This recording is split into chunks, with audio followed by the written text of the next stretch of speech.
everyone, and welcome back to the Humbling Reality Podcast. I'm one of your hosts, Haley. And I'm Meredith. And today we'll be talking about mental health and finding peace. Or we'll try to talk about those things.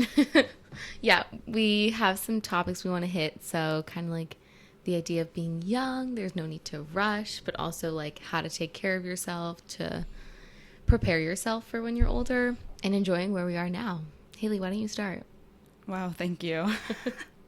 So tell us about kind of your mental health and self-care in college, and then maybe what you're doing now and going forward, or any advice you have. And going forward. Okay, so in college, I'm not gonna lie, I made some mistakes.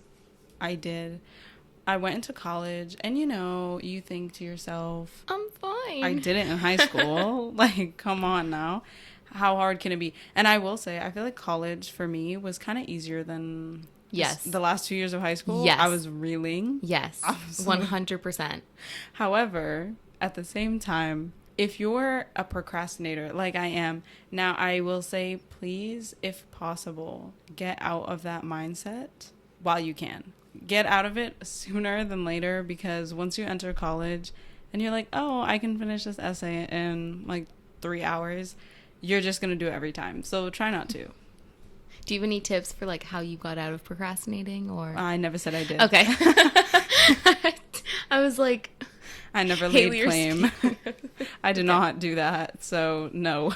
Okay. I still procrastinated. I think I got slightly better where by my junior year or senior year, I can't even remember, I wasn't crying like during finals week the entire week, because I didn't remember anything that we read. But it was also just, I think I started taking better classes anyway. So Gotcha. The stress went with that. But regardless, first year in college, my first semester, I think I did pretty well. Like I was vibing. The second semester, we hit a couple roadblocks. Mm-hmm. Just a couple. A lot. Perhaps you could elaborate?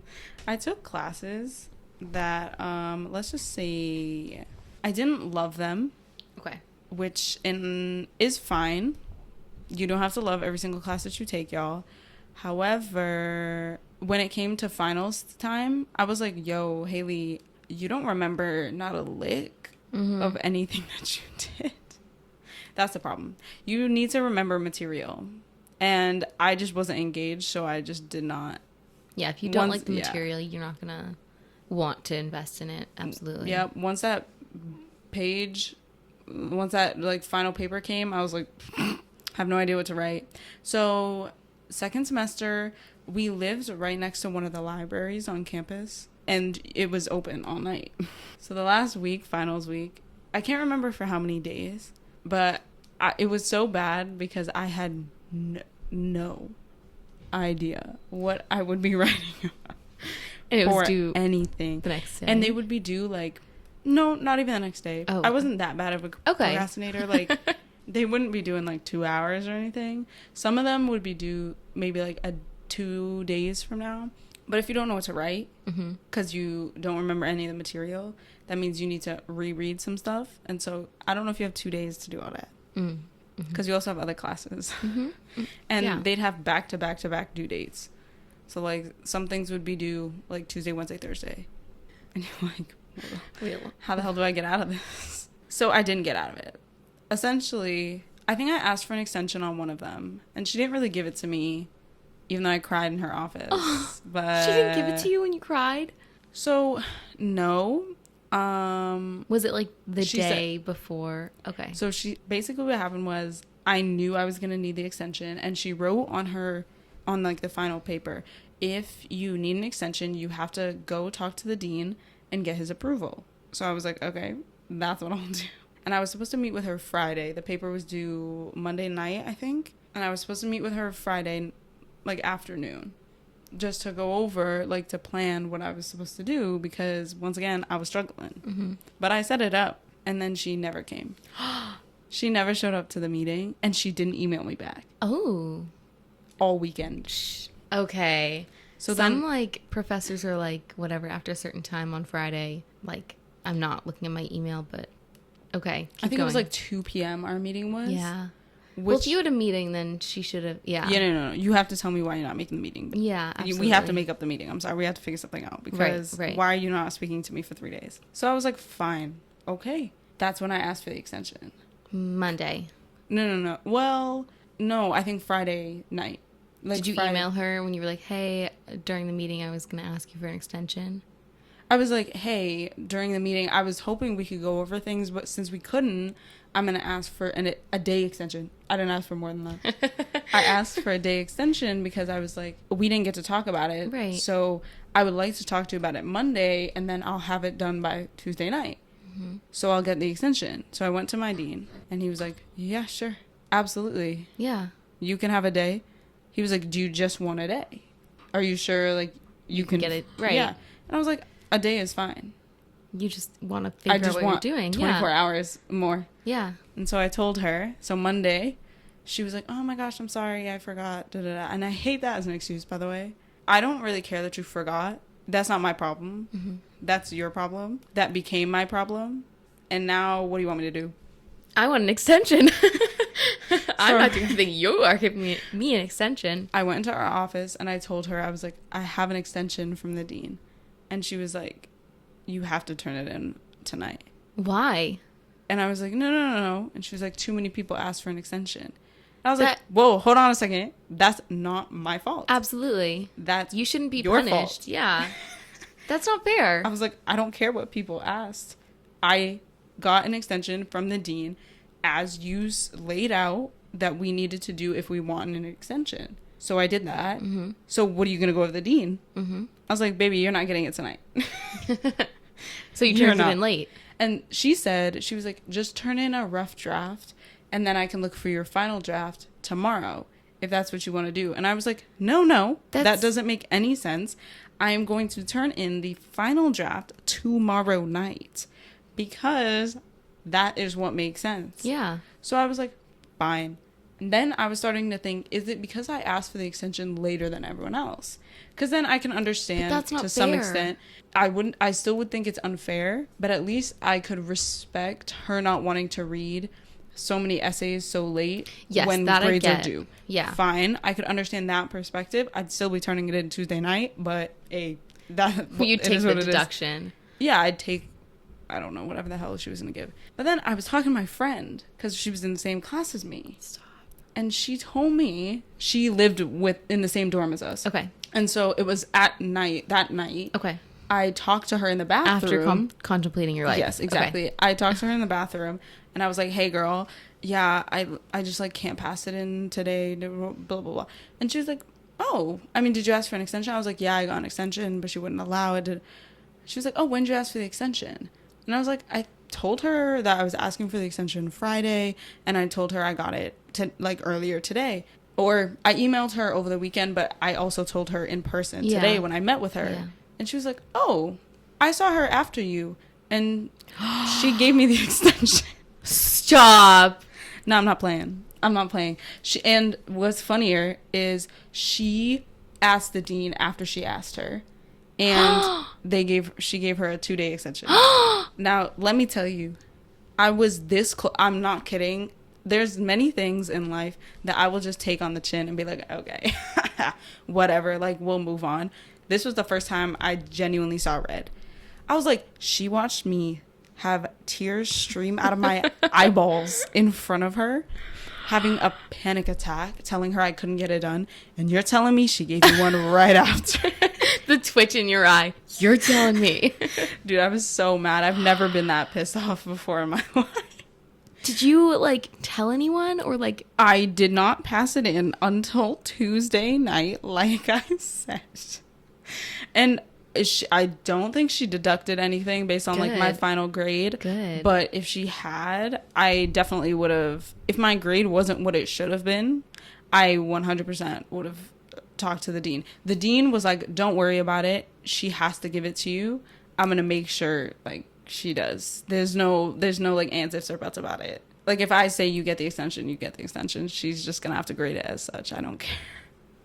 Oh my God. So that was difficult, but that entire time, I will say I was living kind of on Monster for 3 days straight, and I got about an hour and a half of sleep within those 72 hours. Oh my God. And so from all that, you learned the lesson, do not procrastinate. Well, I continue to procrastinate. You learned not that procrastinating can hurt you.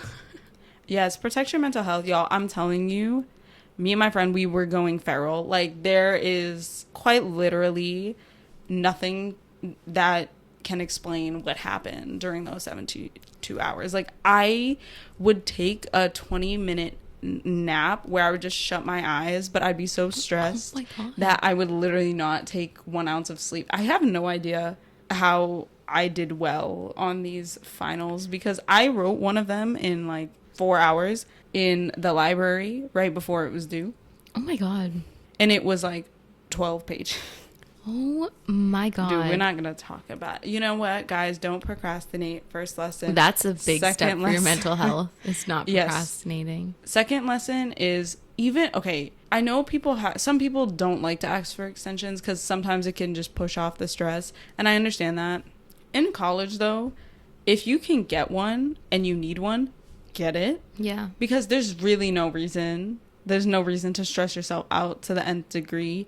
Especially if like there were some cases where I knew the professor was not going to be grading it for like a couple days or a week. So I was like, I have no issue asking for an extension because they're not even going to look at it. Yeah, you're not going to look at it in the next day. Exactly. Because you're going to be grading other people's. Exactly. So just grade mine the next day when I pass it in with everyone else that you didn't get to the day before. Exactly. Because it's not like, okay, if you have 25 kids in your class, you're not reading 25 essays in a day and grading them all in a day. Take it use your best judgment, but don't be afraid to ask for an extension. I mean, don't push your luck. Yeah, don't ask it like every assignment. You need to be proactive about and your assignments. I mean, if you know grades are due in like a week, don't ask for like a week extension, because we're pushing our boundaries. We're pushing. Yeah, be realistic. Pushing limits. So, was there like a moment that you can like point to and be like, that's when I realized I had to start taking care of my mental health? Sophomore year. But it had nothing to do with school. Okay. It's more to do. Okay, I talked about this before, but in like former episodes, previous episodes, whatever. If you have one friend group and something goes sour, have other people that you can rely on. Because, and not even just sour, but like, let's say you guys start growing apart or something, you need to have other people who can help you through just whatever's going on there, or just in your personal life. Because if you have no one to talk to, go to counseling. Yeah, going through life alone is not no, beyond like not ideal. It's also just like not healthy. Not at all. Alone.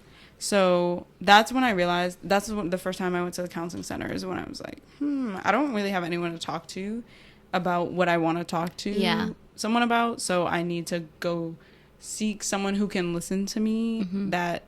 I mean, I guess like in counseling, they're relatively unbiased, kind of, but they're probably biased towards you because you're the one telling the story. Right. So. But they also know it's only one side. Yeah, I think that they do a lot to like comfort you, which in certain moments is kind of what you need, especially in college. If you're like, I'm stressed, you need someone to comfort you instead of being like, okay, but let's talk about all your faults, babe. Right. So go to counseling. I wish I had used the counseling services.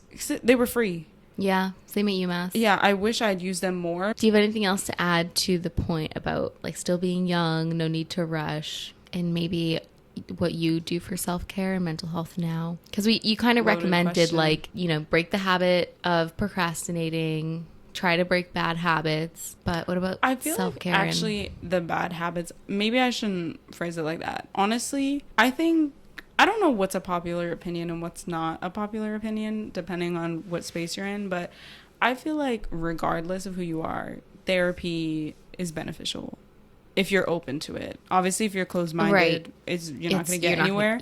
But if you're open-minded to therapy, I think everyone should go to therapy. Absolutely. Because even if you think your life is perfect, there's something that can be worked on. I talked about this with my friends last night. We were talking about trauma, and one of my friends was like, everyone has trauma. And I was like, that's so interesting that you say that, because I said that to someone and they looked at me like I had 10 heads. And I was like, no, you definitely have trauma. But my friend, like another one of my friends, was like, therapists like differentiate it, or like just psychologists in general, people in general, differentiate it with like big T trauma, which is like losing limbs or like losing parents, and then like little T trauma, which is like burning your tongue on something hot and you had like a little tiny traumatic experience. And so it's a spectrum of trauma, but like everyone has something. It's just, it's useful to figure, like, to kind of get to know why you are the way you are, kind of thing, I think. And then like knowing that, figuring out how you can function at your best. I think that's how it could benefit anyone who maybe isn't going through like a really hard time and just like kind of wants a tune up. A tune up? Yeah. Like it's like a car. For a Toyota. Yeah. So actually that reminded me of something I also believe, which is that I feel like maybe we don't realize we do this, or maybe because you're so focused on like your own personal things. I don't compare traumas, or I hate when people compare their trauma with yours. When someone's like, oh, well, I have it worse. My father's an alcoholic and hits me. And it's like, I'm so sorry. Right. Like that's horrible. Terrible. I'm so sorry for you. However, is this the Oppression Olympics? Why are we fighting? Like, right. This is not. Wait, that's the Oppression Olympics. That's a good one. That's I'm sorry. I stole that from Ginny and Georgia, the show. Oh. Not a great show, but they had some crazy lines. You know what? I like that term. I really hate that because I feel like it's just very dismissive. Yes. And suggests that. I also think this physical versus psychological and emotional trauma, like, oh, physical trauma is worse. Listen, I'm not saying it's not, but I am saying there's a spectrum. It's not for anyone to say. Yeah. You can. That's fair. Losing a limb, woo, I can't even fathom. But I also think that takes an emotional and psychological toll on you. Absolutely. Outside of the physical. Or whatever. And I don't know if the physical is always the driving factor for why it's such a big trauma. I think the psychological of like, shoot, I will never have my leg again, impacts you maybe just as much as the physical aspect of actually not having a leg anymore. Like feeling it. Yes. Like when whatever traumatic experience happened, how you lost your leg, like experiencing that pain, that's... Yeah. So physical, don't compare. Don't compare, y'all, because... I think that's such an important reminder for people.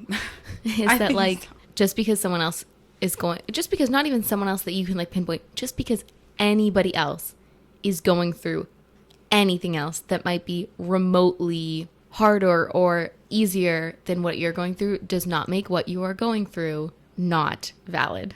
That was so like negation, but thank you. No, yes, 100%. To summarize it, like whatever you're going through is valid regardless of what anyone else is going through. Yeah, I and also... you need to like embody that. You need to like wholeheartedly and full body believe that, because it is so true. I also don't... I see this on Twitter a lot when people are like, oh, you know, sometimes I just remember that other people are going through things 10 times worse. I'm like, what does that mean? How are you gaslighting yourself? Because I was just going to say, no, it's used to put people down. And like you said, be dismissive. And it's manipulative, and you're literally gaslighting yourself and your feelings, for sure. They're like, you know, my mom is sick, but someone else has lost all of their relatives. And it's like, you can be sad. Two things can be true at the same time. That's a good another reminder that kind of goes with that. Two things can be true at the same time. It's not so black and white. I don't think anything that can like psychologically or emotionally hurt you, like there's no right or wrong in certain situations. You can feel sadness, y'all. Men, women, everyone, you can feel sadness. It's okay. Like, embrace it. Yeah. Embrace pain. Well, okay, I don't mean it in that way, but like, if you understand that you're hurting, you don't need to, I have to be strong. I have to be strong. No, I can't let this get to me.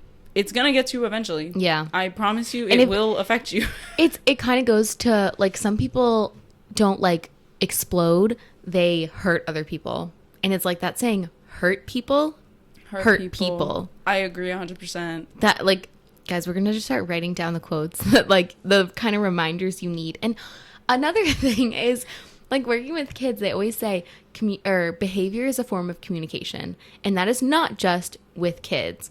Mm-hmm. How someone is acting is more of a reflection on themselves than it is on you. Sure, they're like upset about a situation maybe, but they're taking their entire life experience and reacting from that kind of thing. Agree. Like they're reacting as a whole human. They're not reacting in this isolated one experience, argument, whatever. And so I think like I know I like am a people pleaser through and through. Me too. So like when someone's upset, I'm like, I have to fix this. It's entirely my fault. And it's like, two things can be true. You can be upset and they can be upset. Like you can be wrong. They can be wrong. Like you have to. Two people can be wrong. Yeah. It's okay. Yeah. It's okay.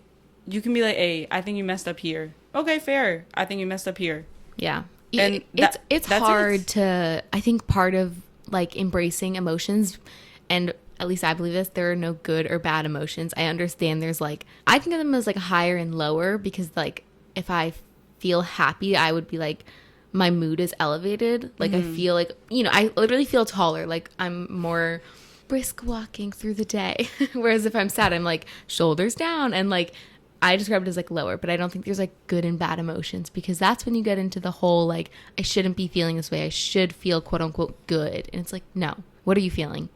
Name that emotion. Honestly, put yourself first. I'm a firm believer in this now. I used to, because some people would be like, Haley's not a people pleaser, but I promise you, in every situation since I was kind of little, even if I feel like, oh, I shouldn't do this, I'll still always end up doing it. I'm a sucker. So I'm kind of like seeing the people pleaser in the sense that some people are pushovers, and then the people pleaser who are like silently like, doing what other people would want them to do kind of thing. It depends on what you classify as a pushover, because I think I was a pushover in that I didn't fight back much. Like I wasn't a good person at defending myself. Gotcha. Okay. Or I would defend myself, and then if someone started being like, okay, but what about this? I would easily fold. Yes. I'd be like, my apologies. You know what? You're right. Like, I feel like now, at least I think for me, like, I don't know if you agree with this, but I think that's gaslighting yourself. Oh, I mean, I would consistently, I think I did gaslight myself a lot.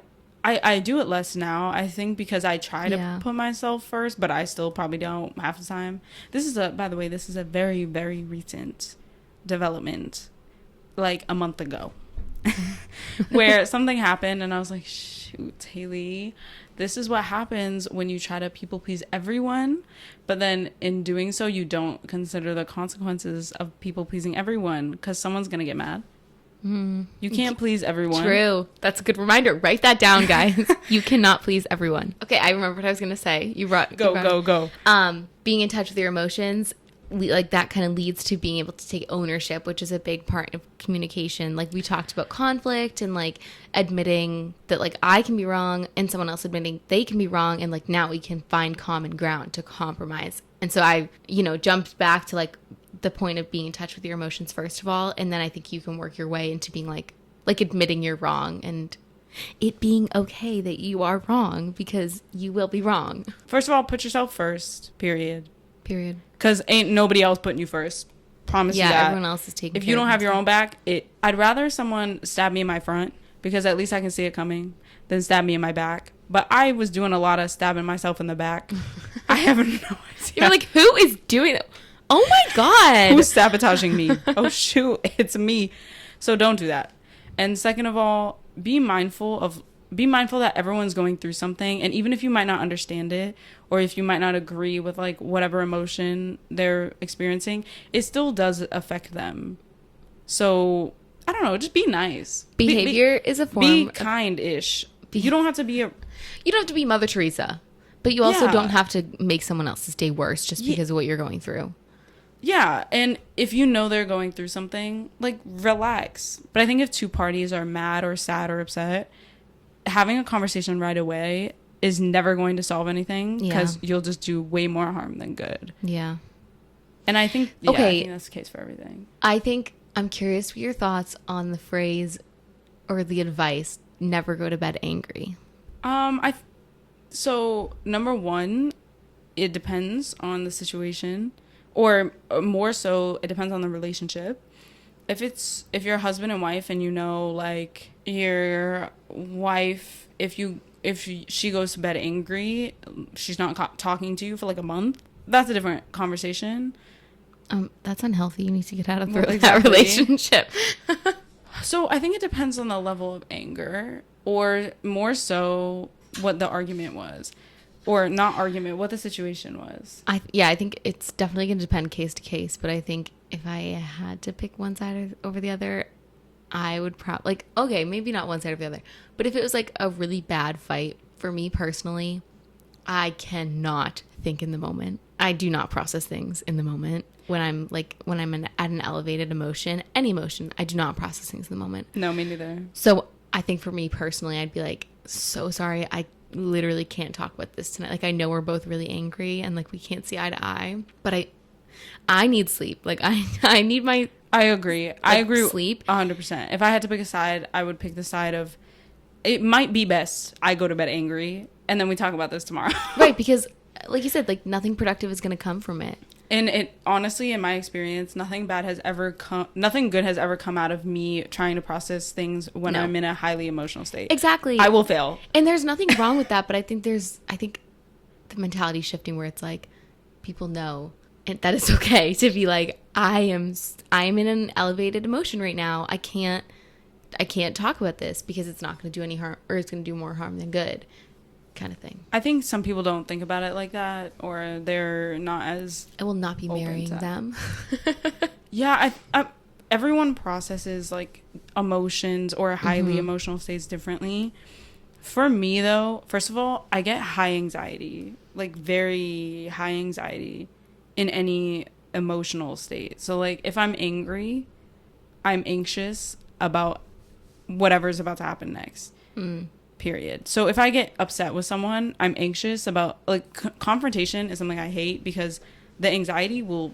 That's why I am a people pleaser, because I don't want to feel anxious. So I'll just be like, hey, I'll always apologize. Hey, I might get angry, but immediately I'll be like, hey, Lee, the anxiety will come up, and I'll be like, just kidding. All that anger, reel it back. Same with being sad. If someone else is sad, bro, I have already convinced myself that I can no longer be as sad because they're sad, and I need to be like, hey, it's cool. Aww. Don't worry about it, homie. You're gaslighting yourself. I was gonna say, let's talk about the process for finding a therapist. I don't know it. Okay, so for me, look it up. For me, I went to my health insurance website and I did that found therapists in the area. I did that too. Who can take your insurance. Yep. And then who are accepting new patients. Like, you can filter it out. So I filtered it out by, like, I personally wanted a woman. So I did woman, like, accepting new patients, whatever. And then what you have to do is they literally do not care how you contact them. You can call them. You can email them. You can do both. You can talk to their receptionist. You email? See, I always get nervous emailing that they're going to be like, why is this shit? Seriously, you couldn't call? No, they don't care. They do not. Because they're all about, like... Phone, so. Yeah, no, you can email. They don't care because they're like, do whatever you need to get the help you need. Hey. They're all like, therapists are all about meeting you where you're at. So fair. If you can't call the phone, email them. I have no idea if you could send them a letter, although it's possible, I guess. You probably have to put your contact information in. Like, but after that, they'll usually like call you back, even if they're like not available. Like, I called someone and then got her voicemail, so I was like, hey, blah blah blah. And then she called me back. She's like, hi, I'm actually not accepting any more patients. And I was like, okay. Yeah, that was one of their automated responses. I was like, you know what? Maybe I don't need a therapist. Never mind. People say it, and it's so true. Taking that first step and finding one is the hardest part. I agree. Because I tried, and then once again gaslit myself and was like, bro, if you can't find one right now, it's a wrap. It's not meant to be. Lies. The universe is testing you. After you find one who's accepting new patients, they'll usually like contact you about like scheduling an appointment. And typically, I mean, with the experience with the one I've had, it was like a month or 6 weeks out, because they prioritize their current clients over incoming clients. And then after that, what happens is you have to fill out some intake forms. So aside from like your insurance and like billing, I have a feeling they ask like what you're experiencing and like if your family has any mental health history, maybe like what you want to accomplish. But I'm not gonna lie, I feel like I don't even know if the therapist actually like read that, because mine was like, so what brings you in? So I think they always ask you just in case. Yeah. Another thing is, in the first session, it's all about like kind of going over like logistics and expectations. So I learned this in my psych class, and then like actually happened when I went to therapy. A big part of it is like, well, not a big part, but like something that really stuck out to me and I think people would find comforting is that therapist is like, if you don't like me, like I will not be offended if you ghost me and like find someone else. At least mine was like really chill. But like in class, we learned that like if there's not rapport from either side, it's no hard feelings. It's just like, this isn't going to work. You know? I'm sure I think people have said they go through multiple therapists to find the right one. Which you can get lucky, but exactly. I got lucky with mine, and the rapport was fine. And then they disclose to you that they're a mandated reporter. So if they see, because I also have only talked to my therapist over telehealth. I've never met her in person. Okay. Yep. So she was like, if I see any signs of abuse, or if like I'm concerned, and then if you bring up like any concerns about harming yourself or others, then I do have to report it, which like makes sense. Yeah. If you're talking about like, harming yourself or others, that like someone has to be called. I think you also have to put like emergency contact down on your intake form, which makes sense. And then what are other things that are said in the first session? The first session's, all about like logistics, and then like, why are you here? Tell me about yourself, that kind of stuff. So it's, the first session really isn't like a deep dive into what's going on. Exactly. It's like, okay, like, maybe we like each other. I have to report something if I notice something, and who the heck are you? Kind of thing. Gotcha. And then from there, it kind of, then you start to unpack it, and it takes a lot of time, a lot of patience. But I kind of want to shift gears and start to wrap it up a little bit. Practical ways or like pieces of advice for taking care of your mental health or self-care. Do you want to start, Haley? Practical ways? Yeah, like what can listeners do to actually start? What are examples of self-care or taking care of your mental health that you either know or practice? Like I said, put yourself first. Whatever that means to you, I guess. I think just do your best to, I say put yourself first, and I mean that in all sense of the word, but remember, number one, obviously you're young, or maybe you're not young, but still live it up. I don't care. Put yourself first always. And two, I think I see this a lot now. And I've seen a lot of videos like on TikTok about how kids in the 18 to 25 range, or I shouldn't say kids, young adults in the 18 to 25 range, like what's going on there? Why are they so kind of like lost, or why is everyone? We had 2 years in a pandemic and 2 formative years. Yo. That gets me so angry. I'm so sorry. Wait, continue. No. It was a question not asked out of pure like, what the hell? Why are y'all lazy? Like they actually were. I think they were trying to start the conversation of like, this is why kids, or not kids, young adults, the older Gen Zers, there we go. Why, like, so many of them are kind of questioning, like, what is going on and where they find themselves and how to maneuver when rent prices are through the roof, gas prices were through the roof, COVID happened, is still technically happening. There's diseases, like, every single day. On top of that, yes. And I have something to add when you're... Yes, go ahead. Yeah. No, I have something to add when you're done. And it's like... And also the trauma, like all the school shootings that happened or still are happening. Yes. Just pure terror. Like even in the wake of like after what happened with 9/11, and then sometimes they'd like show clips like on, in your class and be like, guys, so this is what happened. It's like, why am I facing trauma? Why am I watching people jump out of buildings?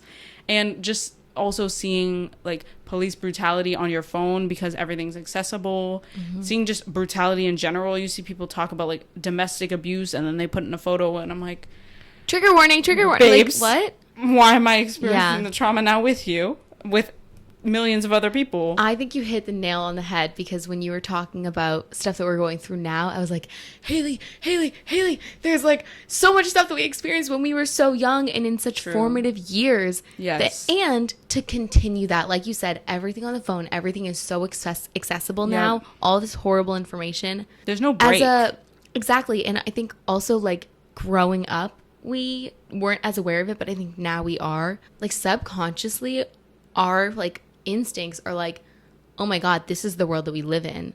Mm-hmm. This is not what I need to, like, make me happy.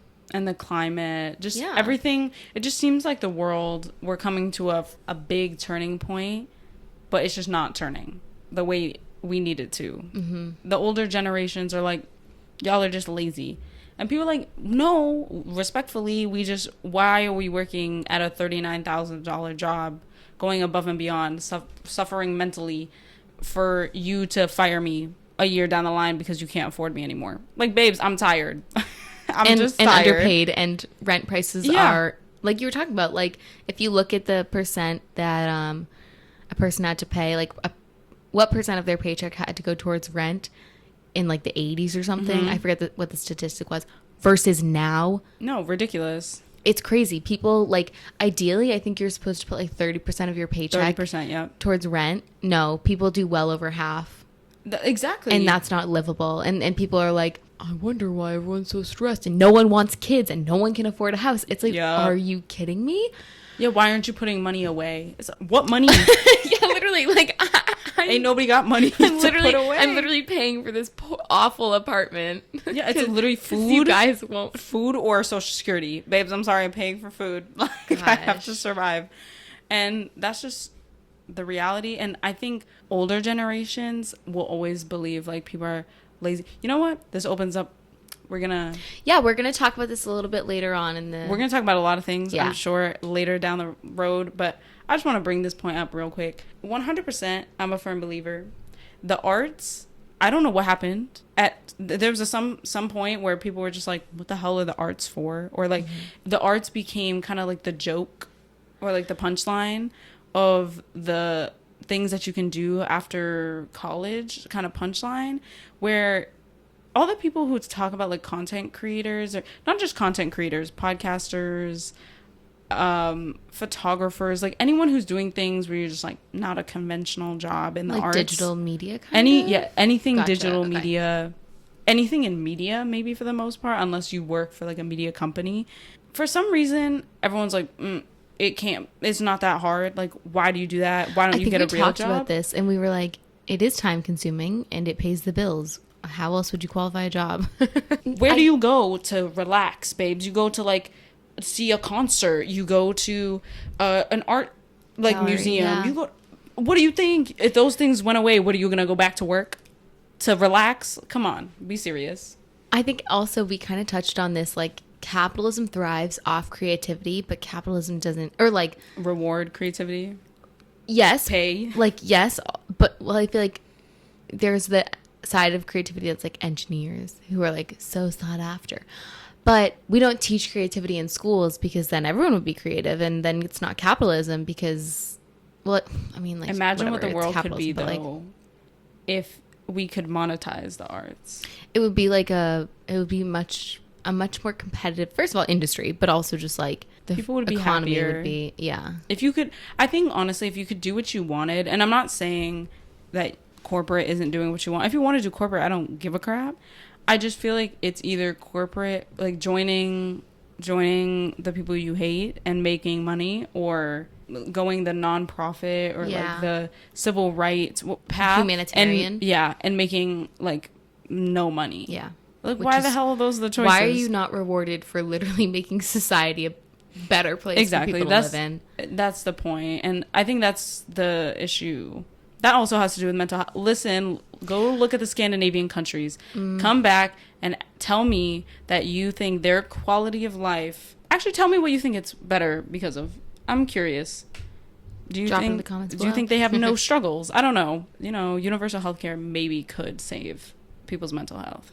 Maybe it would. Maybe free healthcare. If free education also could benefit people, but like whatever. me doing my fellowship, I'm literally like getting paid. Well, I'm not getting paid. I don't understand if the school is quote unquote paying me and then that's going straight to the college that I'm at to pay for my courses, or if they were just like, oh yeah, she's enrolled in the program, we're just not even going to bill anyone. You know what I mean? Because it's like, what is the point of, and if you're, why don't you make it more common that like someone works for free for a year and takes classes and they have a degree? Like, it clearly works, but you just don't want everyone doing it. There's just like a misunderstanding for me. I don't get it. I think this is a great place to end. I actually want to wrap it up on a more positive note with some... What is positivity? Well, go ahead. I wanted to like just mention realistic things, concrete things people can do for their mental health. She's got that. You got that, Mara. Go ahead. So, first of all, therapy. And we talked about this earlier, but you don't have to be in crisis to go to therapy. You can do it just as a tune-up. For me, I actually wrote down planning because I personally operate really well when I have stuff planned. I know there are people who are like, no, planning like stresses me out. Like, people don't operate that way, but I do. And I also think that everyone to an extent needs some type of planning. Like, you know, when you grow up, bills are going to be due. So you need to anticipate that. And you need to be ahead on that. You need to like, there's planning in to some degree that's going to benefit everyone. So I think kind of like you said, breaking the habit, or at least like working on the habit of procrastinating, I think is going to be really beneficial for someone's mental health. I think we're going to talk about this kind of later on, but affirmations are so important because if you are a people pleaser and you gaslight yourself, not to put you on blast, Haley, but this is what's in my head, being like, no, I actually wasn't wrong in that situation. I actually do stand with what I said. And not even that. We'll kind of get into it in other scenarios later on, but literally like training your mind to believe in yourself is so critical, and it can help you accomplish so many things if you believe in yourself. Because I feel like celebrities who are asked like, how did you get here? They're like, oh, I believed in myself. And I'm like, I mean, this is really sad to say, but I'm like, how do you do that? And it's like, I mean, practically, that's a pretty good question, though. But you literally have to practice it. You literally have to train your mind to be like, I can do this. Like, I am capable. I am smart. I am driven, whatever. And then movement is a big thing. Personally, I hate working out. I don't like any aspect of it. So I do walking. I like to walk places. I enjoy walking. And I'll throw on a podcast. And then also, quote unquote, yoga. I don't like going to yoga classes. I literally just like to stretch. That's fair. Like that, and that counts as movement for me because I'm moving my body, and it's also calming my body down. Like if I have a really stressful week, I'm really anxious in the sense that like my body, I literally just have jitters kind of thing. So doing the walking, like getting the jitters out, I'll go on like hour and a half walks just to like get the jitters out and then calm my body down. And I guess that kind of goes into like meditation, but like, again, I can't just meditate. So I literally just meet myself where I'm at and do what feels good for my body. So yeah, I think those are my top 3 or 4: therapy, planning, affirmations, and doing movement that suits you. It does not have to be going to class, going to the gym. It can literally be whatever you need. I agree with, all of those. I'll add just one and then we can wrap it. What's it gonna be? So journaling. But yes, with that being said, go for it. In whatever I think sometimes like structured journaling isn't always the best for everyone. Like you don't have to write something like every 5 hours or every I know they do tell you like try to write something every day or whatever, and sure, but I also think if you're just starting out journaling, you don't have to write something every day. And especially if what you struggle with most is like feeling anxious or not believing in yourself, sometimes if you're just having that moment and you just like write it out and you just write your feelings out or whatever, and you can just put it away and you're like, okay, now I acknowledged it. I don't have to worry about it. Now we can get past it. Yeah. Because sometimes I realized I held on to like doubts way too long, or I would punish myself too much for something that I've done in the past, and that would like ruin things in the future. And I was like, Haley, just write it down. Like address it with, I guess, you yourself, and that's it. And the journal. and then put it to the side, and eventually you're either going to have to decide, like, do you forgive yourself or do not? Just forgive yourself, because even if someone else won't, okay, you don't have to live with that person. You will have to live with yourself every day. So at least give yourself a break, because I definitely probably didn't, but it's fine. That's I have two things to piggyback off that from. Go ahead. Piggyback off. It's fine. Whichever way you said it is okay. Apparently correct. So, one, there's a great book that talks about. It's called The Gift of Imperfection. Okay. Or The Gifts of Imperfection. It's by Brene Brown. So if you're looking for concrete resources for like learning how to forgive yourself, that is a great one. They talk about like that people who live like life wholeheartedly don't cultivate shame, especially not within themselves. And she gives like practical, concrete reasons or like examples of how you can do that. So I think that's great. And then also the journaling portion, letter writing is so helpful. Like if you're in an argument with someone or if you're just upset with them, you can just be like, you can say the nicest or meanest things and literally no one is ever going to read it. Or if you're worried about that, tear it up and burn it. But at least you wrote it. You got your really mean, hard feelings or your true, like, upset words, your heightened emotions. You got all those words out. And it helps with processing. So I would definitely recommend that on top of journaling as just another resource or way for you to process and make sense of your emotions and have better mental health. I'll just say one last thing because I don't want this to go on forever. It's already gone on far too long. So the last thing I'll say is I think sometimes it's really hard to like cut yourself off from like someone or to decide that, you know, something isn't like a healthy relationship. But what I like to think about now specifically is I put things into like 2 jars. If something happens, I'll give myself a week because, babes, I cannot in the moment think straight for even a half second. So I try to give myself as much time as I need, and then I make a decision on if it's something I think I can get over or if it's a breaking point. If it's something that no matter what, like, the relationship can't recover, in my opinion. Because once again, if one person is going to be miserable in a relationship, it's not a relationship for you. Yeah. You need to let it go. No matter how hard it is. Which is easier said than done, absolutely. Absolutely. You need to let it go. Yeah. If you can get over it, okay, put it into that box, and that leads to a whole other conversation of like how much time do you need, what do you need to do to fix things or to get back on a good, like, in a good space with them. But if you gotta cut it, you just have to find a way to cut it because you're just gonna make yourself miserable. Yeah. Some things, and that is not good mental health. No. And that works for college and after college, life in general. Absolutely. Just life. Any aspect. Yeah. You know, don't keep dragging relationships along because, oh, we've been friends for like 20 years. Baby, let it rest, okay? Let it rest. It was Let meant. them go. Let them go. All right. That's it. We hope you have a great rest of your day or Yes. night whenever you're listening to this. Let us know which strategies you'd use, maybe that we mentioned or that we didn't, to better your mental health or to keep up with your mental health. We'll see you guys next time. Yes, thank you for listening. Bye. Bye.